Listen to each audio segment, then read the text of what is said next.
bonjour. Bonjour. Comment se porte Siaka Barry après son départ, son limogeage du gouvernement? Bon, comme vous le voyez, c'est à vous d'apprécier comment je me porte. En tout cas, sur le plan personnel, je vais très bien. Je me porte bien sur le plan de la santé. Et dans mes activités professionnelles, j'essaie de faire bouger les lignes. Je suis au front sur le plan politique, en train de bâtir aujourd'hui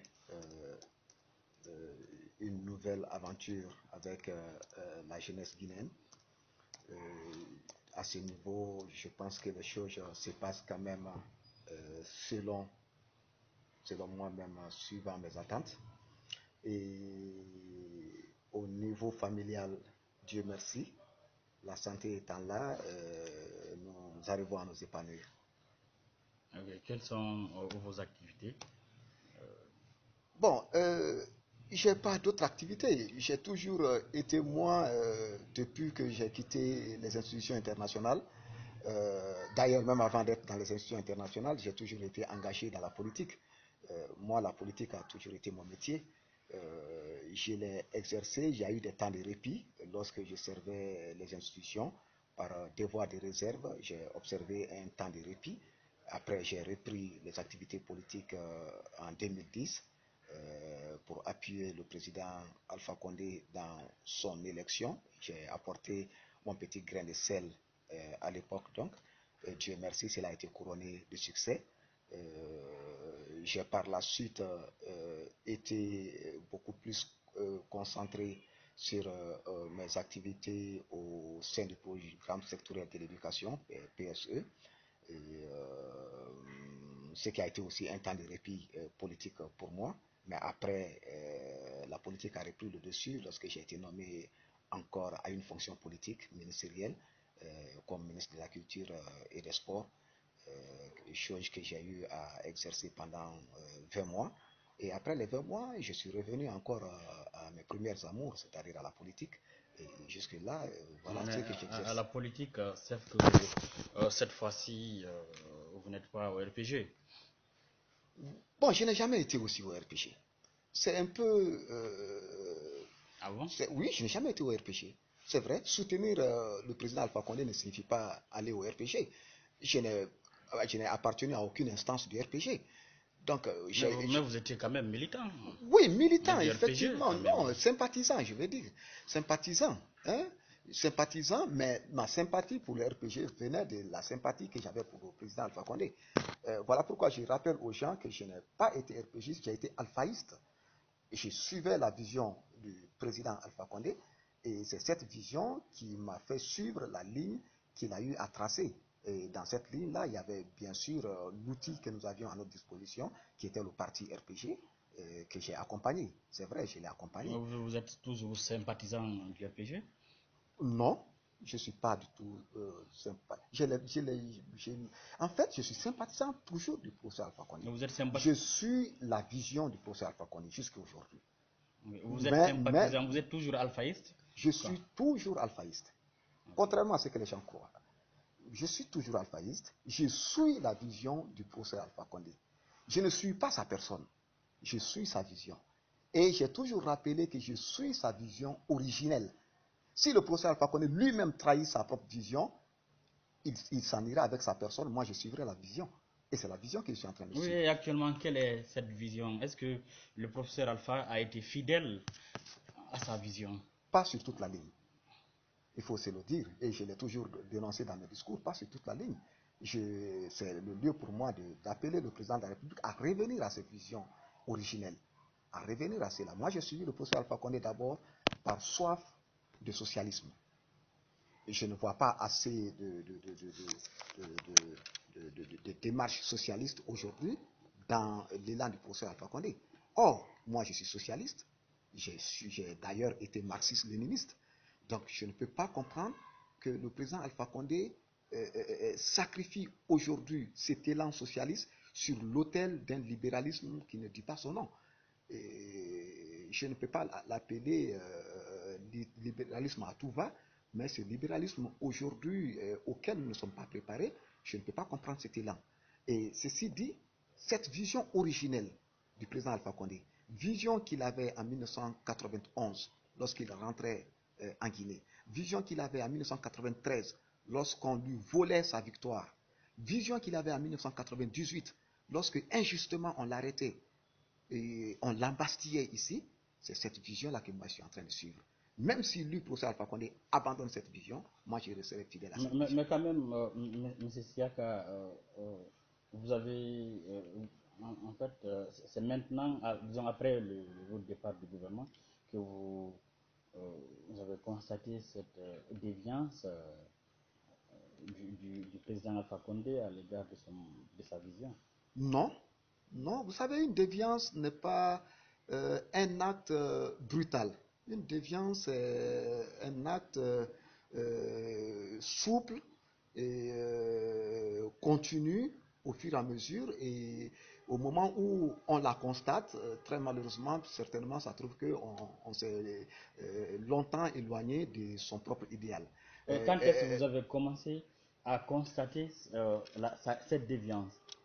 Non, cette déviance, depuis le départ, Depuis vous allez me permettre de paraphraser Renaud Dumont qui disait que l'Afrique noire est mal partie. Depuis le départ, j'avais nourri des inquiétudes. Pourquoi? Avant votre Non, bien avant mon arrivée dans le gouvernement, j'avais nourri des inquiétudes.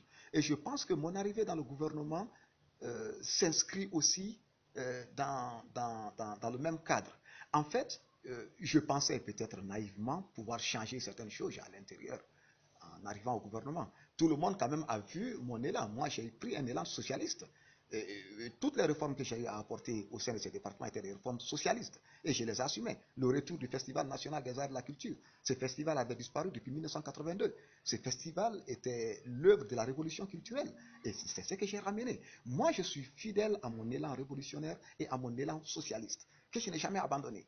Et je pensais pouvoir réveiller cet enthousiasme socialiste et révolutionnaire au sein d'un gouvernement. Malheureusement, je n'ai pas pu le faire. Les forces opposées ont eu le dessus et cela a fini par me convaincre que ces forces-là sont en train d'avoir raison aujourd'hui de la vision du professeur Alpha Condé. Ces forces, quelles sont ces forces? Ces forces, c'est naturellement son entourage. Bon, c'est facile de mettre tout le monde. Le terme entourage est un fourre-tout. Il y a un peu de tout dans l'entourage. Il y a des bons, il y a des mauvais.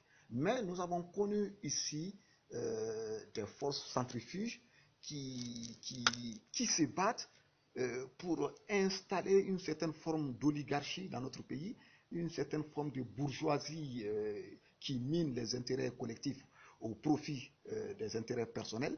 Cette force-là qui rôde autour du président, c'est cette force justement que nous avons essayé de combattre et que nous combattons toujours. Et ceux-là, c'est quoi? Ce sont ceux qui ont rôdé autour des présidents successifs. Ils étaient autour de Lansana Conté, ils étaient autour de Dadis, ils ont contribué à faire chuter Dadis, ils étaient autour de Sekouba Konaté. Ils sont aujourd'hui en train de prendre en otage le président Alpha Condé. C'est cette force centrifuge que Alpha Condé est-il pris en otage? Ah oui, c'est un euphémisme. Alpha Condé est plus qu'un otage. C'est un euphémisme. Et il faudrait le savoir. Regardez autour du président de la République.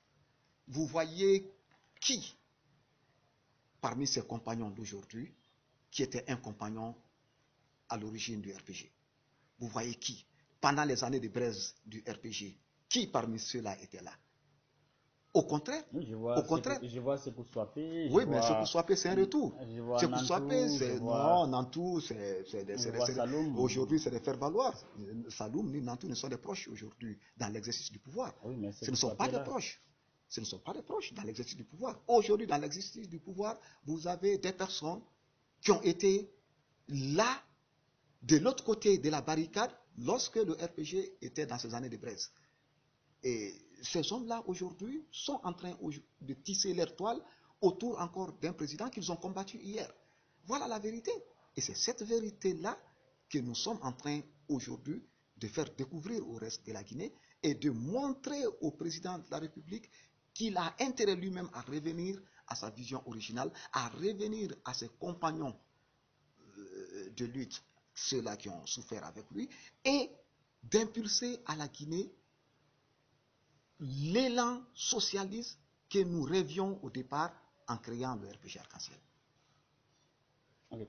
Est-ce que n'est-elle pas une manière pour vous de dédouaner le chef de l'État quand vous dites qu'il est pris en otage?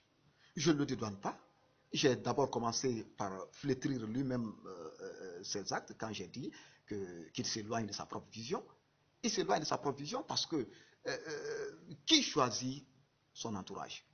C'est un président de la République, il a quand même, de par la Constitution, un pouvoir discrétionnaire de nomination de son entourage. C'est lui qui nomme son entourage. C'est lui qui a librement choisi cet entourage. Cet entourage prébandier autour de lui, que je ne cesse de dénoncer, c'est lui qui a choisi cet entourage. Donc, il n'est pas question de dédouaner le professeur Alpha Condé. Le professeur Alpha Condé se trouve être pris dans son propre jeu, certainement. Est-ce que vous trouvez une explication par rapport à cette déviance du chef de l'État par rapport à sa vision? Non, je n'ai pas d'autre explication. Peut-être que le président de la République peut le faire par calcul ou par tactique politicienne. Je n'ai pas d'autre explication. Tout ce que je sais, moi, ma conviction révolutionnaire et socialiste ne me permet pas de me taire sur certaines choses qui vont à l'encontre des intérêts même du président de la République et des intérêts collectifs de la nation. C'est ce que j'essaie de faire. Moi, je dénonce.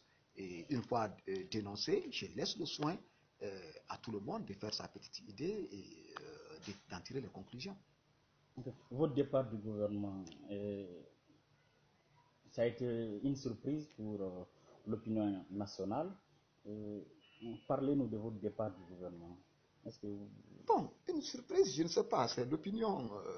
L'opinion a eu de toutes les façons à s'exprimer là-dessus. Il y en a qui ont estimé que c'était une bonne chose. Il y a une grande majorité qui avait estimé que ce n'était pas une bonne chose. Je suis un homme public. Je ne suis ni à l'abri des critiques, ni à l'abri des éloges. Donc, ceci dit, personnellement, ce n'était pas une surprise pour moi, de toutes les façons. Ce n'était pas une surprise. Dans ma tête, j'y étais préparé. Et tout ce que je peux dire par rapport à ce départ, c'est que c'était simplement un départ du gouvernement, d'une fonction administrative. Ce n'est pas un départ d'une vision. Mais quand même, c'était un signe de divorce. Non, il n'y a jamais eu de divorce. Encore une fois, il n'y a jamais eu de divorce entre le professeur Alpha Condé et moi. Il n'y a jamais eu de divorce. Jusqu'à présent, j'ai commencé par ça. Je suis dans la dynamique et dans la vision originelle du président Alpha Condé. Il peut lui-même divorcer avec sa propre vision. Mais moi, je suis dans cette vision. Non, mais quand même, là, c'est un paradoxe, M. Barry. Il n'y a aucun paradoxe. Oui, mais sa vision, en fait, c'est lui qui l'incarne. Oh non, je ne suis pas. C'est lui qui incarne cette vision. Écoutez, je ne suis pas vous d'accord. Pouvez avoir votre conviction. Je ne suis pas d'accord avec. Mais vous pouvez avoir votre conviction. Vous pouvez dire que il s'est dévié de votre conviction. Je ne suis pas d'accord avec la vision, c'est lui qui l'incarne. Non, je ne suis pas d'accord avec la terminologie incarnée en Guinée lorsqu'on parle des leaders. C'est une façon de personnifier le leadership ici de nos chefs. Oui, il est incarné dans le terme oui, incarné. C'est aussi une dans le terme incarné, vous avez le sens étymologique du terme incarné, c'est rendre chair, c'est-à-dire transformer en chair humaine une vision. Je ne suis pas d'accord. Une vision ne peut pas s'identifier à une personne. Une vision est au-delà d'une personne. La vision, justement, je suis alphaïste, je parle de la vision, pas de la personne, encore une fois. Vous savez, ceux qui rôdent aujourd'hui autour du président Alpha Condé, c'est par affinité personnelle. Et ça, je ne suis pas contre ces affinités personnelles. Mais il n'y a aucune communauté idéologique de vue entre eux. C'est là-bas la question. Aucune communauté idéologique. Qu'est-ce qui peut réunir un socialiste de la trempe d'Alpha Condé à un ultra-libéral de la trempe d'un Baïdi Haribo, par exemple? Vous savez, il faut qu'on dise les choses clairement. Baïdi Haribo est un ultra-libéral, un Kassouri, c'est un ultra-libéral. Hein? Un Tibou Kamara, c'est un ultra-libéral. Alpha Condé est un socialiste. Moi, je l'ai suivi pour le socialisme. Qu'est-ce qui peut pousser ces deux-là? Aujourd'hui, c'est comme si vous me dites que Nicolas Sarkozy s'est allié à François Hollande pour créer une dynamique politique en France. Ça n'a aucun sens. Donc, ceci dit, moi, la personne d'Alpha Condé, ses affinités personnelles, ce n'est pas ça mon problème. Mon problème, c'est l'idéologie, okay, la philosophie, okay, justement, qu'il a toujours professée. Je vous pose la question d'une autre manière. Okay. Alpha Condé en lui-même, par sa vision, votre départ du gouvernement avait-il signifié votre divorce avec sa personne? Vous savez, je vais vous étonner. Je vais vous étonner. Oui. Je n'ai jamais connu la personne du professeur Alpha Condé. Sa personne physique, il n'y a jamais eu de contact personnel entre nous. Aucune affinité personnelle. Oui, mais vous... Non, écoutez, okay. Donc, vous voyez déjà ce que je suis en train de dire. Aucune affinité personnelle. Et je vais vous étonner. La première fois que j'ai rencontré physiquement le professeur Alpha Condé, c'était lors du premier conseil des ministres. Ça va vous étonner. Pour la première fois de ma vie, de rencontrer physiquement le professeur Alpha Condé, c'était lors du premier conseil des ministres. Donc, ça va beaucoup vous étonner. Donc, c'est pour vous montrer... Vous n'avez pas été consulté pour... jamais par lui. Votre nomination. Pas directement par lui. Jamais. Il n'y a jamais eu d'interaction personnelle entre le professeur Alpha Condé et moi. La première fois, encore une fois, je le dis, et je sais que vous êtes un média, vous allez le retranscrire. Si c'est faux, on va me démentir. La première fois que j'ai rencontré le professeur Alpha Condé physiquement, c'est lors du premier conseil des ministres. Donc, c'est pour vous dire combien de fois ce n'était pas une affinité personnelle. C'était une communauté de vision sur le plan idéologique. Et c'est son idéologie qui m'a séduit. C'est cette vision socialiste du président Alpha Condé qui m'a séduit. C'est ce qu'il professait dans la Guinée-Albanie d'Afrique. C'est cela, ce socialisme humain qui m'avait séduit. Voilà pourquoi j'étais dans son camp, voilà pourquoi j'étais dans ce navire. Et c'est ce socialisme humain que je suis en train de poursuivre encore. Et je dis à tout le monde que moi je n'ai pas dévié, je suis resté constant dans ma lutte révolutionnaire et socialiste, je n'ai jamais dévié. Étant au gouvernement, j'ai toujours rappelé que je suis révolutionnaire et socialiste. Je ne l'ai jamais caché étant ministre. Et donc, n'étant pas ministre, je continue la même lutte. Et je pense que c'est cette lutte-là qui est la lutte originelle du président Alpha Condé. Vous avez dit tout à l'heure que vous aviez essayé d'échanger à l'interne. D'apporter mon grain de sel au changement à l'interne, bien sûr. À l'interne. Bien sûr. Parce que la meilleure façon d'améliorer... Face à la déviance. Oui, face à ce que nous constations comme un début de déviance. Comment? Expliquez-nous. Non, mais je vous ai expliqué déjà. Personnellement, comment je me suis battu. Oui, non, mais écoutez, je ne pouvais me battre que dans la limite de ce qui m'était officiellement confié. On m'a confié simplement un département. Je me suis battu dans ce département pour impulser une dynamique socialiste à ce département. Une dynamique révolutionnaire à ce département. Et tout le monde l'a vu.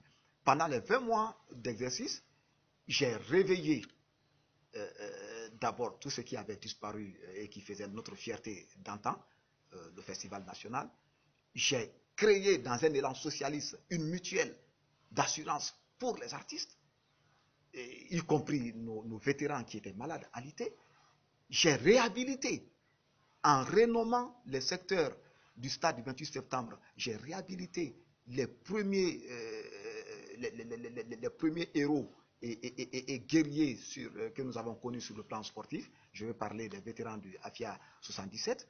J'ai apporté ma petite touche socialiste à l'émergence culturelle et sportive de la Guinée. Et je pensais que si le professeur Alpha Condé était resté fidèle à son slogan qui disait « Je reprends la Guinée là où le président Ahmed Sékou Touré l'a laissé », il aurait dû impulser la même dynamique à l'ensemble des secteurs qui composent le gouvernement, c'est-à-dire aux ministère de l'économie, au ministère de l'éducation, au ministère de la santé, au ministère de l'agriculture, etc., etc. Si la même dynamique, parce que c'est lui seul qui a cette possibilité-là, qui coordonne au sommet l'ensemble des actions gouvernementales. Si la même dynamique avait été impulsée là, on aurait dit que le professeur Alpha Condé a réussi à transformer sa vision en réalité. Okay. Avant votre départ du gouvernement, est-ce que vous aviez senti de disputes, de conflits entre vous et l'entourage du chef de l'État ou le chef de l'État lui-même? Non, le chef d'État lui-même, non. Le chef de Et son l'État, entourage? le chef de l'État m'a toujours considéré comme un fils. Voilà pourquoi, si vous voulez savoir ce que je pense de lui aussi personnellement, je vous dirais que c'est une profonde gratitude et une profonde reconnaissance que j'ai à l'endroit de l'homme qui m'a considéré comme un véritable fils spirituel et qui m'a accompagné. Tout le succès engrangé pendant ces 20 mois à la tête de ce département était dû au fait que j'avais un soutien infaillible venant du président de la République. Il m'a soutenu comme il n'a soutenu aucun ministre. Et son entourage? Bon.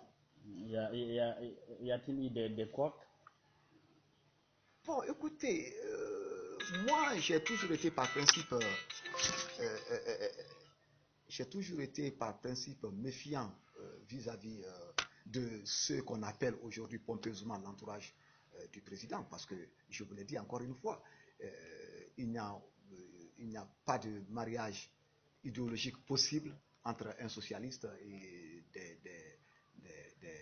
des ultralibéraux que moi j'assimile à des anarchistes.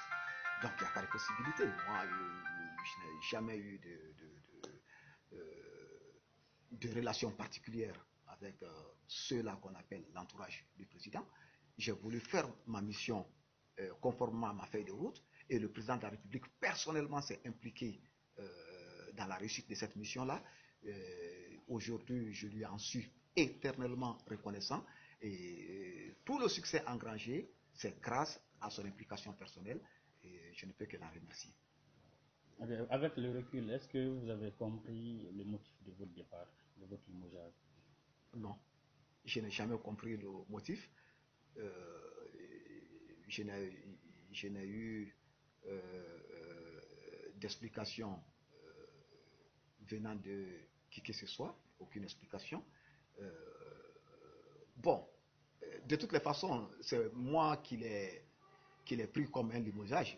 Il avait dit que j'étais appelé à d'autres fonctions. C'est ce qui a été officiellement dit. Bon, jusqu'à présent. Oui, jusqu'à présent, peut-être que mon allure ne convient pas. Et cette allure, je l'ai toujours eue. Vous savez, en Guinée, ce que j'ai dit aux gens, peut-être que les gens ne m'ont pas assez écouté quand j'étais ministre, ou ils n'ont pas assez remarqué mes gestes, mes faits et gestes quand j'étais ministre. Moi, je n'ai jamais changé. Je suis resté le même Siaka Bari. Je vous l'ai dit encore une fois, peut-être que le président de la République ne m'a pas assez côtoyé personnellement. Je l'ai rencontré pour la première fois lors du premier conseil des ministres. Bon, peut-être qu'il s'est trompé donc sur ma personne et mon élan. Mais ça n'a jamais changé. J'ai toujours été socialiste, révolutionnaire et même communisant dans la tête. Moi, je l'assume. Je l'ai été dans la tête. J'ai été nourri à la sève nourricière du marxisme-léninisme. Je ne le cache pas. Et je pense que la révolution, encore une fois, est une dimension qui manque à notre société et qu'il faut la réveiller. Et donc, je n'ai pas à rougir de cela. Certainement, lorsqu'ils se sont rendus compte de tout ça dans mes activités de tous les jours, ils ont certainement cru que c'était une allure dangereuse. Et ils ont décidé donc qu'on se sépare et on l'a fait sans aucune rancœur. Je n'ai aucune rancune vis-à-vis de cela. Au contraire, d'ailleurs, je reste encore une fois reconnaissant vis-à-vis du président Alpha Condé. Le chef de l'État a promis de nommer un gouvernement depuis le 8 mars, mais ça tarde encore. Est-ce que vous avez été consulté pour la composition d'un gouvernement? Non, pas directement. Je n'ai pas directement été consulté. Comme la première fois, de toutes les façons, je n'ai jamais été consulté, même la première fois. Vous avez été consulté indirectement? Bon, vous savez, cela n'a pas d'importance pour moi. Parce que vous savez, ici en Guinée... Avez-vous été consulté? Comme ce fut Consulté au départ... consulté au nom de qui? Je n'ai jamais été consulté non, pour occuper une fonction ministérielle. Non, je n'ai jamais été consulté au nom du président. C'est vrai que je suis consulté tous les jours par des personnes, même par des personnalités, pour connaître peut-être mon point de vue. Pour voilà. la composition de ce gouvernement, est-ce qu'on vous a consulté pour appartenir? Je vous le dis non. Est-ce qu'on vous a consulté indirectement, comme ce fut le cas bien avant votre nomination au ministère de la Culture? Non. Vous n'avez pas été. Vous savez pourquoi je dis non? M. Barry, vous n'avez pas été consulté indirectement? Je n'ai pas été consulté. C'est ce que je... Non, indirectement. Indirectement, je reçois des gens qui parlent au nom du président de la République. Mais est-ce que quel crédit voulez-vous que j'accorde à ça? Oui, mais peut-être c'est les mêmes personnes qui vous avaient consulté au début. Non, ce ne sont pas les mêmes personnes. Ce ne sont pas les mêmes personnes. Mais Là, quand même, c'est les mêmes prémices. Non, écoutez, je n'ai pas de prémices. Je vais vous mettre à l'aise. Je ne suis pas préoccupé. Par rapport à la consultation indirecte. Ce que j'ai dit, pour moi, dans la formation d'un gouvernement, il n'y a pas de consultation indirecte. Je vais vous le dire très clairement. La constitution d'un gouvernement relève du pouvoir discrétionnaire du président de la République. C'est lui qui pose l'acte. Et c'est lui qui assume l'acte. Mais vous avez dit tout à l'heure qu'il y a eu des gens qui vous ont contacté au nom J'ai dit tous les jours. Pour appartenir à tous les jours, moi je n'appelle même pas ça consultation. J'appelle ça des sondages. Tous les jours, je suis sondé par des gens pour voir un peu. Ici, on parle du gouvernement. Oui, je parle du gouvernement justement. J'ai dit je suis sondé tous les jours par des gens pour savoir si je suis disposé ou prédisposé à rentrer dans un gouvernement. Êtes-vous disposé à rentrer dans un gouvernement d'Alpha Condé? Vous savez, cette question peut vous paraître simple, mais pour moi, elle n'est pas aussi simple. Je peux la reformuler autrement. Rentrer dans un gouvernement, selon moi, quand on veut rentrer dans un gouvernement pour servir la nation et non se servir, je pense qu'il n'y a pas de prédisposition. Et la disposition qu'on a à rentrer dans un gouvernement dépend de ce qu'on propose et de la manière avec laquelle on propose. Êtes-vous prêt à devenir ministre du nouveau gouvernement d'Alpha Condé?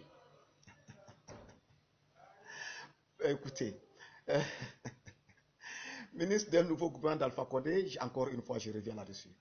Je ne refuserai pas de servir ma nation sous qui que ce soit.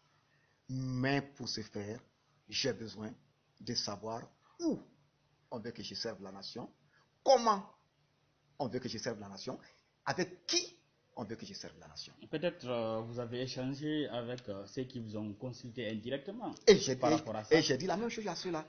J'ai dit je veux savoir où on veut que je serve, comment on veut que je serve et avec qui on veut que je serve. C'est en fonction de tout ça. Si je pense que je suis outillé pour venir servir et que ça peut être profitable à la nation, évidemment, je suis un patriote, je le ferai. Dans le cas contraire, je n'hésiterai pas. Je ne suis pas là à la recherche de strapontins, comme ces prébendiers qui entourent le président. Je ne suis pas à la recherche de strapontins. J'étais au niveau international lorsqu'on me nommait. J'ai décidé personnellement d'abandonner tout et de continuer mon combat révolutionnaire. Je l'ai décidé librement et je me sens très bien dans ce combat révolutionnaire. Je ne suis pas demandeur. Seulement, si on me le demande, je dois savoir qu'est-ce qu'on me propose, où on me le propose, comment on me le propose et avec qui on me le propose.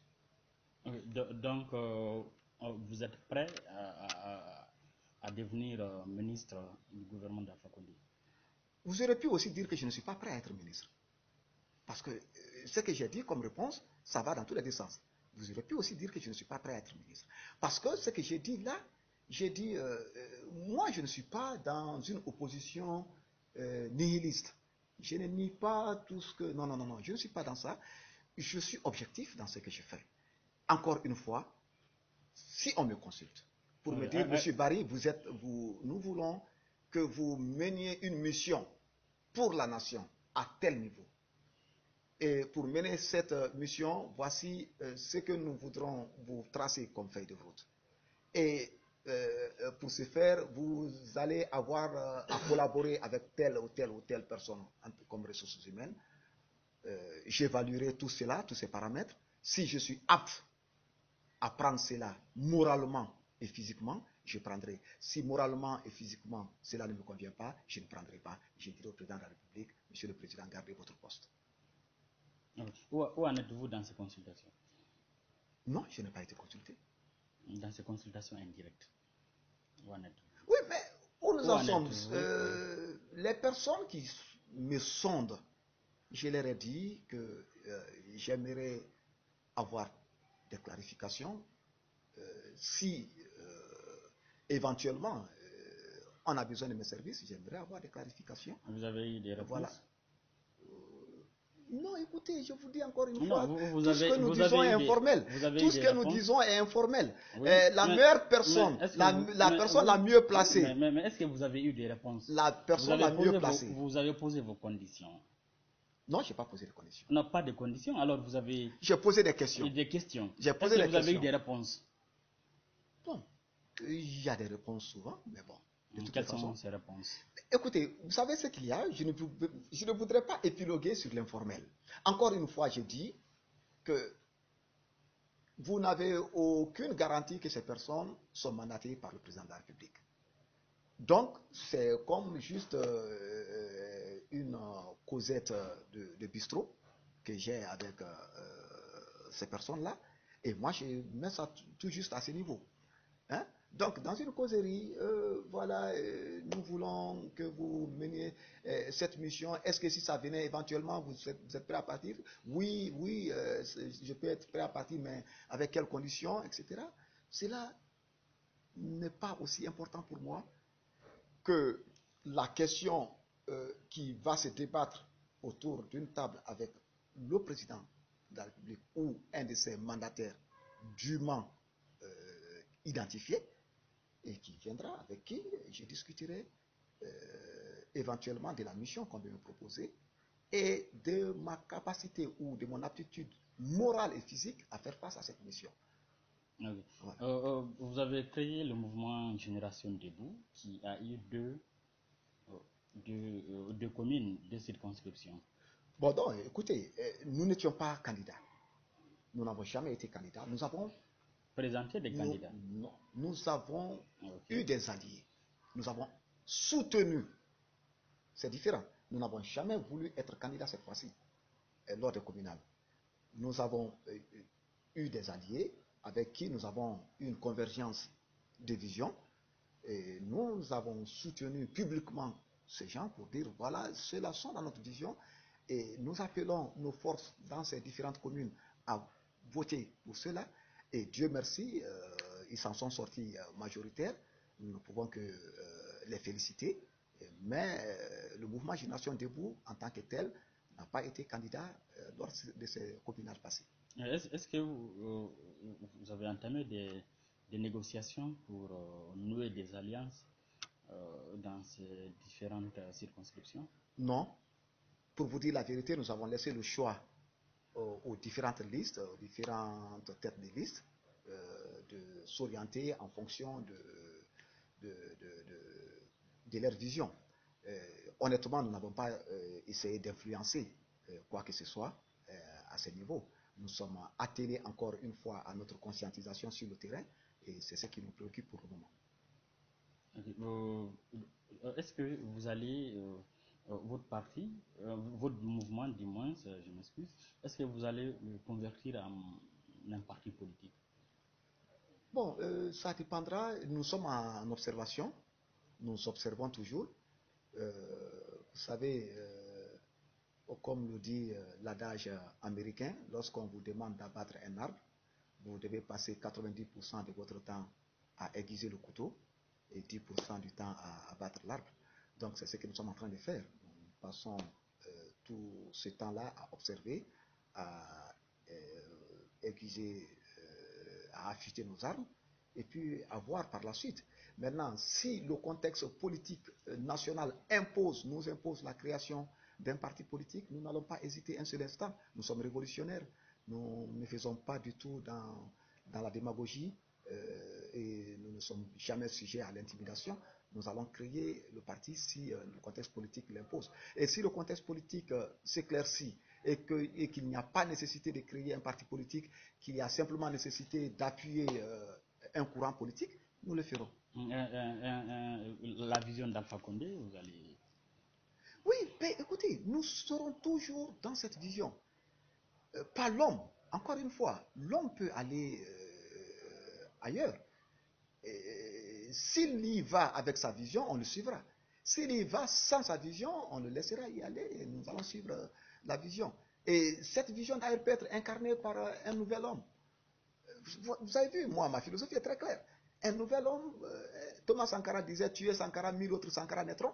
Il ne parlait pas des Sankara physiques, il parlait des Sankara dans la vision et dans l'esprit. Et donc, si nous avons d'autres Alpha Condé originels qui sont dans cette vision-là, nous les suivrons. Monsieur Barry, on a tendance à croire que vous êtes proche de Sékou Touré. Non, je ne suis pas proche de Sékou Touré. Il faut être honnête. Encore une fois, c'est toujours une question d'idéologie. Je suis très proche de l'idéologie d'Ahmed Sékou Touré. Très proche de son idéologie. Il a eu un régime qui a beaucoup fait pour cette nation, qui a participé de façon notoire à la décolonisation non seulement de la Guinée mais de toute l'Afrique. Il a posé les jalons d'une révolution dont nous sommes fiers. C'est vrai qu'il y a eu un passif humain, comme dans tout régime de l'époque d'ailleurs, révolutionnaire ou capitaliste. Tous les régimes après la révolution ont eu des passifs humains. Cela n'était pas seulement inhérent au régime. Oui, cela n'était pas inhérent au régime seulement d'Ahmed Sékou Touré. Voilà, l'homme, nous sommes fiers de l'idéologie qu'il professait, qu'il développait, et nous sommes les continuateurs de cette idéologie-là. Mais cela ne signifie pas que nous nous posons en héritier de tout ce qu'il a eu à faire dans cette nation. Nous n'avons pas la prétention de prendre son actif, tout comme nous n'avons pas aussi la prétention de nous charger de son passif. Thomas Sankara. C'est la même chose. Thomas Sankara, c'est une idole, au même titre que Ahmed Sékou Touré est une référence. Nous sommes révolutionnaires, je l'ai dit, nous sommes panafricanistes. Je parle beaucoup plus de Thomas Sankara parce que Sankara lui-même s'est inspiré de l'exemple d'Ahmed Sékou Touré. C'est vrai, avec une adaptation au contexte burkinabé de l'époque. Bon, maintenant, pourquoi parler plus de Sankara ici que d'Ahmed Sékou Touré? Parce que nous sommes dans une dynamique en Guinée de réconciliation nationale. Et nous ne voulons pas que notre affinité idéologique avec le premier leader guinéen, Ahmed Sékou Touré, crée un clivage inutile entre nous et nos concitoyens qui ont peut-être eu à tort ou à raison à subir certainement des torts venant du régime révolutionnaire, du premier régime d'Ahmed Sékou Touré. Voilà pourquoi nous n'appuyons pas trop là-dessus pour ne pas créer ces clivages-là, parce que nous voulons bâtir une Guinée unie, une Guinée réconciliée et une Guinée fraternelle. Mais quand même, vous démarquez de ces passifs. Non, je ne me démarque pas de ces passifs. J'ai dit que nous sommes les héritiers de son idéologie. Et le bilan d'Ahmed Sékou Touré est indissociable de l'idéologie qu'il incarnait. Donc, on ne se démarque pas de ce qu'il a eu à faire. Nous ne justifions même pas ce qu'il a eu à faire. Nous sommes en train simplement de dire qu'il a été un être humain, c'est-à-dire avec des réussites, certes, des qualités, oui, mais aussi des défauts. C'était un être humain. Il a beau être notre leader bien-aimé, indépendantiste, révolutionnaire, socialiste, mais c'était un être humain. Ok.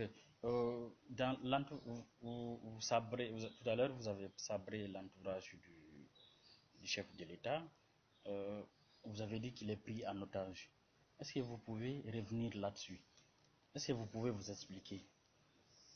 Bon, je n'ai pas à m'expliquer, je n'ai qu'à constater. Nous constatons Non, alors, tous. est-ce que vous allez Je n'ai fait que, expliquer, je n'ai fait que expliquez votre constater. constat? Oh non, Expliquez-nous ce le constat. constat c'est très simple, c'est que le président de la République,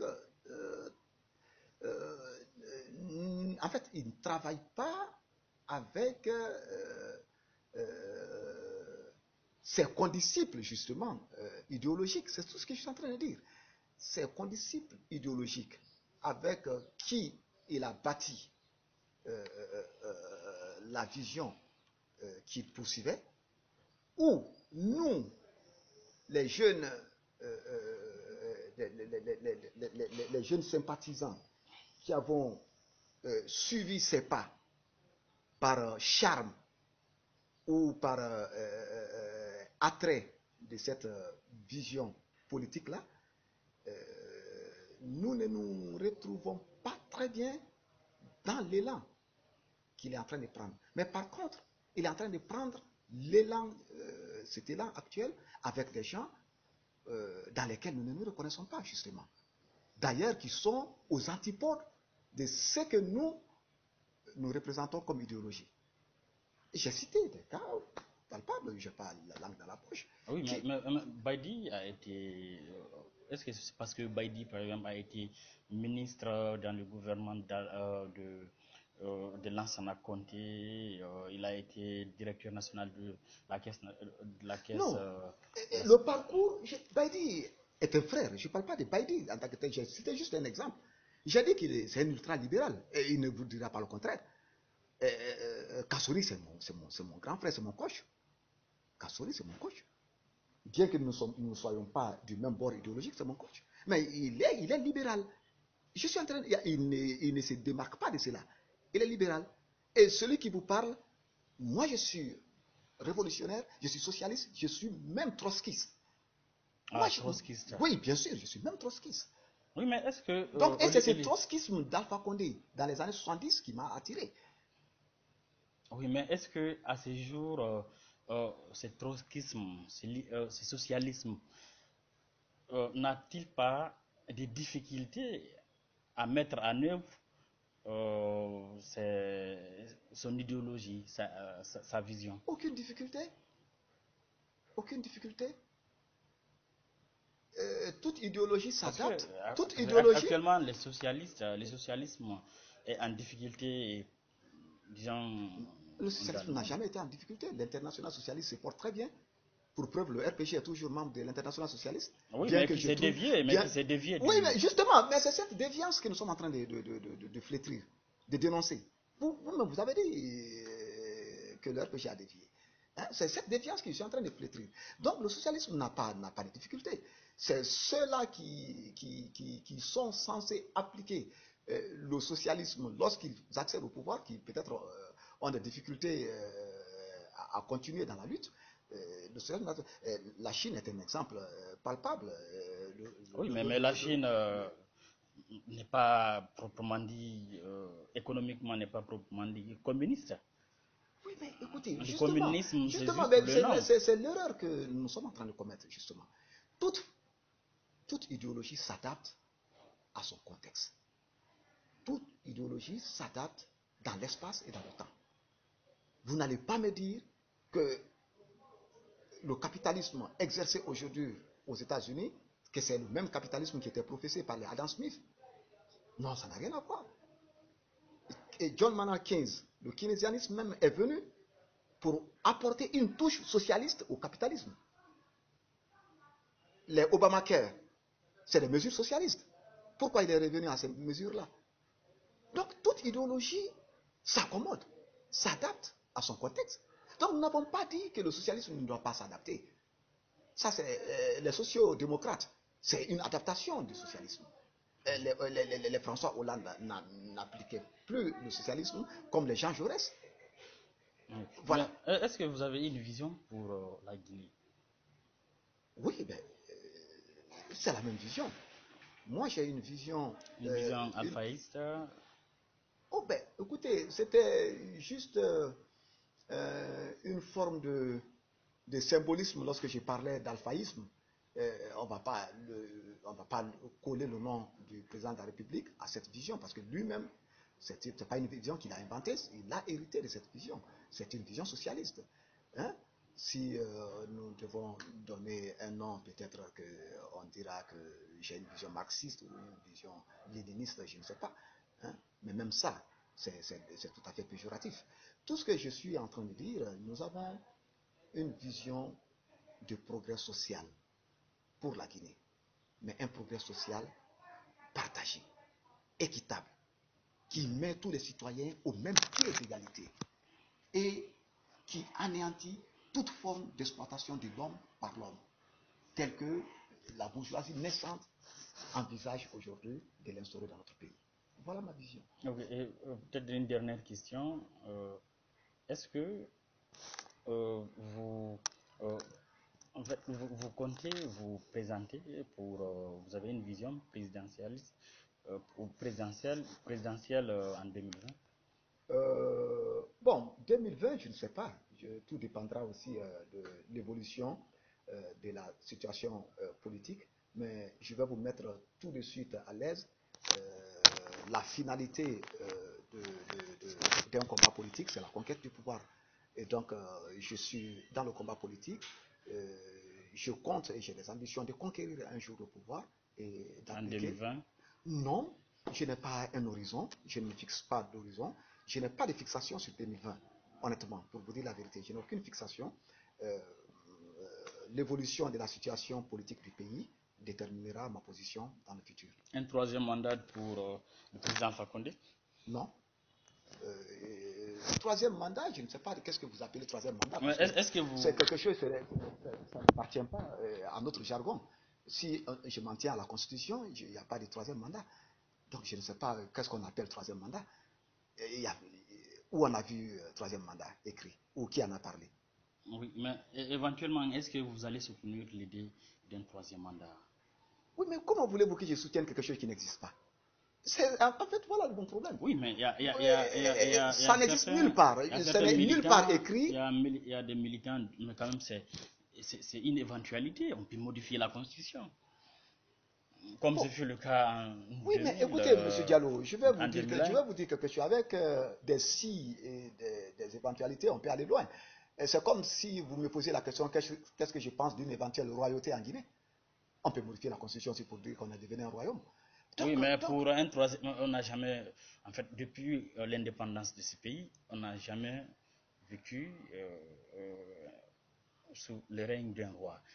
Mais on a vu des présidents qui se sont éternisés, qui sont restés au pouvoir et qui ont modifié la Constitution, comme ce fut le cas pour Conté. C'est pour ça que les gens craignent cette idée. Mais vous, personnellement... Honnêtement, cette idée ne m'effleure jamais la tête, d'autant plus que pour moi, le débat n'existe pas. Encore une fois. Le débat, vous savez, nous devons respecter notre Constitution. Okay. Faut-il respecter la Constitution? Oui. Donc, il faut impérieusement respecter la Constitution. Cela suppose... Notre Constitution, c'est l'acte. C'est l'acte fondateur de notre République. Donc, nous sommes tous tenus de respecter notre Constitution. Donc, cela suppose le départ d'Alpha Condé en 2020. Oui, selon la Constitution. Bien sûr. Donc, je ne vois pas en quoi ce débat peut naître. Puisque lui-même, le principal intéressé, n'en a jamais parlé. Il n'a jamais parlé de troisième mandat. La Constitution n'en parle pas. Aucun acte officiel n'en fait cas. Pourquoi épiloguer sur la question? Oui, mais peut-être du fait que jusqu'à présent, il soulève de l'ambiguïté sur cette question. Oui, non, ce n'est pas le président Alpha Condé qui soulève l'ambiguïté sur la question. Oui, mais quand il dit c'est ceux-là... Non, mais quand il dit que c'est le peuple qui va déterminer... Il a bien raison. Le peuple a déjà déterminé. La Constitution... Oui, la Constitution il va déterminer, donc il attend peut-être... Est-ce qu'il a dit que le peuple va déterminer à travers un référendum que je vais lancer bientôt? Non, il ne l'a jamais dit. Donc, écoutez, il ne peut pas rentrer dans ce débat. C'est ceux-là qui suscitent cette question qui créent l'ambiguïté. Il n'y a pas de débat. Pourquoi nous ne posons pas la question au président de la République sur, par exemple, la laïcité en Guinée? Parce que nous savons que c'est constitutionnel. Pourquoi on ne dit pas, écoutez, monsieur le président de la République, est-ce que vous avez l'ambition de transformer la Guinée en un État islamique? Pourquoi on ne lui pose pas ça? Pourquoi on ne lui pose pas la question sur la forme républicaine de l'État? Parce qu'on sait que c'est constitutionnel. Mais pourquoi faire la fixation sur un seul article de la Constitution? Oui, c'est parce que cet Il ne faut article, pas que nos parce craintes, que il ne faut pas que nos c'est une craintes, situation qui a quand même rendu des difficultés au vous pays. savez, la Constitution c'est la loi suprême. Et vous allez me permettre de vous citer Montesquieu. Vous l'avez bien sûr lu dans l'Esprit des lois, qui disait que une chose n'est pas juste parce qu'elle est la loi, mais elle doit être la loi parce qu'elle est juste. C'est Montesquieu qui le disait. Ça signifie quoi? Ça signifie que nous nous sommes dotés nous-mêmes d'une loi suprême que nous appelons la Constitution. Et M. Barry tient au respect. Et je tiens au respect. Je n'ai même pas le choix. Elle s'impose à nous, cette loi. Qu'elle y tienne ou pas, elle s'impose déjà à nous. Et c'est cela, c'est ce qui fait surtout le charme de la République. Monsieur Barry, il y a un paradoxe. Okay. Selon des rapports des institutions internationales, des financières internationales, le Fonds monétaire international, la Banque mondiale, il y a une croissance économique en Guinée. Il y a des avancées économiques. Mais les citoyens ne ressentent pas cette croissance. Comment vous expliquez ce paradoxe? Oui, mais je l'avais expliqué déjà. J'ai dit, lorsque vous m'avez demandé ma vision, j'ai dit que ma vision, c'est un progrès social partagé. Malheureusement, c'est parce que le progrès social n'est pas partagé. Et justement, c'est parce qu'il manque une dimension socialiste à l'élan du professeur Alpha Condé aujourd'hui que nous nous retrouvons là. Il y a une croissance. À qui profite la croissance? C'est la question que nous devons nous poser. On nous dit aujourd'hui qu'on a une croissance, je crois, prévisionnelle de 8%. Nous nous acheminons vers une croissance à des chiffres. Ce qui est élogieux. Nous devons applaudir pour le gouvernement. Mais est-ce que cette croissance profite au panier de la ménagère? Est-ce que cette croissance profite aux couches les plus démunies? Est-ce que cette croissance profite aux couches les plus vulnérables? Voilà la question. Et tant que nous n'allons pas intégrer une démarche socialiste en nos politiques, nous n'allons pas résoudre cette question-là. Et c'est cela mon combat. Vous êtes socialiste, cela veut dire qu'actuellement, vous n'êtes pas proche de l'opposition. Oh non, pas du tout. L'opposition, c'est... L'opposition non, c'est les libéraux. Non, je ne suis pas proche d'eux, ils ne sont pas proches de moi. Vous le savez, vous le constatez. Mais vous le constatez. dans un combat, est-ce que vous êtes dans un combat politique? Est-ce qu'on peut s'attendre à d'éventuels rapprochements entre vous et Cellou Dalein? Bon, cela dépendra de leur évolution. Moi, je ne dirais pas qu'ils ne vont pas évoluer dans le schéma socialiste dans le futur. Moi, je ne sais pas. Mais le président M. Couture disait que la révolution est exigence. Nous sommes là dans l'exigence de notre idéologie. Nous sommes intransigeants avec notre idéologie. Maintenant, nous observons, je l'ai dit tout de suite, Obama a eu à prendre beaucoup de mesures socialistes lorsqu'il était à la tête d'un pays donc capitaliste. actuellement, Siaka Barry est centriste. Oui, ça dépend de ce que vous appelez centriste. C'est-à-dire actuellement, je ne suis ni de la mouvance ni de l'opposition. Je veux mener ma politique entre les deux courants et créer une troisième voie, Inch'Allah. Quel conseil donnez-vous à Alpha Condé? Le conseil que je peux donner au président de la République, si je peux me permettre, je suis très petit pour lui donner des conseils, très honnêtement. Il est mon père spirituel. Il m'a beaucoup enseigné en politique et même dans l'administration. Mais un fils peut conseiller souvent au père, je lui dirais de se battre pour qu'enfin il rentre dans l'histoire et par la grande porte. Et ce conseil, je le lui avais donné lors de mon discours de passation de service, où je lui avais dit que je lui conseillais d'écouter la voix profonde et majestueuse du peuple, de ne s'en tenir qu'à ça, qu'à ce que cette voix du peuple lui dicterait, de se départir des manigances et des petits calculs que son entourage peut ourdir autour de lui. De tout faire, surtout pour gagner son second combat. Son premier combat était d'entrer à Sékou Touré. Il a mis 40 ans pour y être. Son second combat est d'entrer dans l'histoire. Il peut y entrer et y rester définitivement. Tout dépendra de la stature. Tout dépendra surtout de l'héritage qu'il voudra léguer à notre nation. Et je l'avais dit aussi, ça il faut le noter, j'avais dit cela aussi dans mon discours de passation de service, j'avais dit qu'il est le dernier rempart de la démocratie en Guinée. Et ça c'est vrai. Le professeur Alpha Condé est le dernier rempart de la démocratie en Guinée. Il est ce rempart-là contre les forces du mal qui veulent anéantir à jamais l'espoir de la démocratie dans notre pays. S'il résiste à ces forces du mal, il réussira à ancrer définitivement la démocratie dans notre pays. Mais s'il cède sous ces forces du mal qui sont en train de s'accaparer aujourd'hui de lui et de sa vision, très malheureusement, c'est parti à jamais et l'espoir de la démocratie en Guinée serait enterré à jamais. On a l'impression que vous craignez beaucoup des méfaits de son entourage. Vous dites qu'il est pris en otage. Comment vous expliquez cette prise d'otage? Moi, je ne crains pas. Je ne crains pas. Non, mais les conséquences.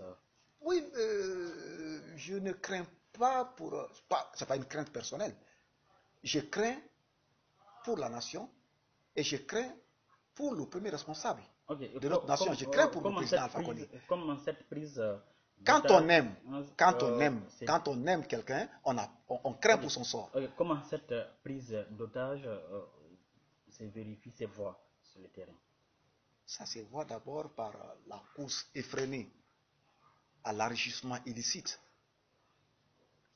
autour du président de la République. Ce n'est pas ce spectacle que nous voulions offrir à notre pays. Et quoi encore non, je vous donne. Donc, tout ce qui est fait dans un calcul personnel et égoïste, par le plus souvent des hauts cadres perchés, ça et là, qui ne revendiquent aucun amour pour la patrie, mais qui sont simplement mus par la course effrénée vers leur propre enrichissement et vers leur épanouissement égoïste et personnel. Vous parlez de qui?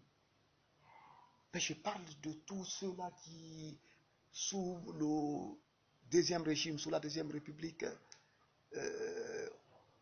ont essayé d'agenouiller ce pays et qui sont toujours là. Kiridi Bangoura. Kiridi, il était sous la deuxième république. La deuxième république avec Lansana Conté, oui. Il a été ministre, oui. Ok, donc voilà, je n'ai pas une liste exhaustive. J'ai déjà défini ceux qui sont là-dedans. J'ai déjà défini. Okay. Vous avez vous-même répondu à vos questions. Moi, je n'ai pas une liste exhaustive. J'ai déjà défini ceux-là aujourd'hui qui sont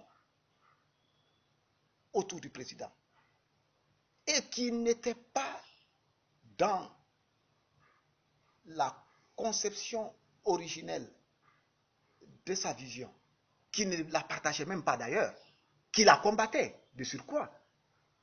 et qui aujourd'hui se pose en défenseur d'un régime dont ils n'ont pas partagé l'idéologie, c'est de cela que je parle. Votre mot de la fin, M. Barry? Le mot de la fin, c'est de dire au peuple de Guinée de ne pas perdre l'espoir. De dire au peuple de Guinée de garder foi en l'avenir. De dire au peuple de Guinée qu'il reste et demeure un peuple glorieux. De continuer son rêve de gloire. Car comme le disait le général de Gaulle, la gloire ne se donne qu'à ceux qui osent la rêver. Et le peuple de Guinée est un grand peuple qui est venu à bout de toutes les vicissitudes de l'histoire. Ce n'est pas un conglomérat de copains et de coquins qui pourra mettre à l'eau l'espoir de cette nation fière. Et certes, nous avons souffert. Certes, nous continuons à souffrir. Mais nous devons rester un peuple debout. Nous ne devons en aucun cas être un peuple agenouillé. Et cela passe surtout par la revendication de notre fierté, la revendication de notre dignité, la revendication de notre personnalité. Car c'est ce qui fait le fondement de notre République, surtout autour des valeurs de travail, de justice et de solidarité.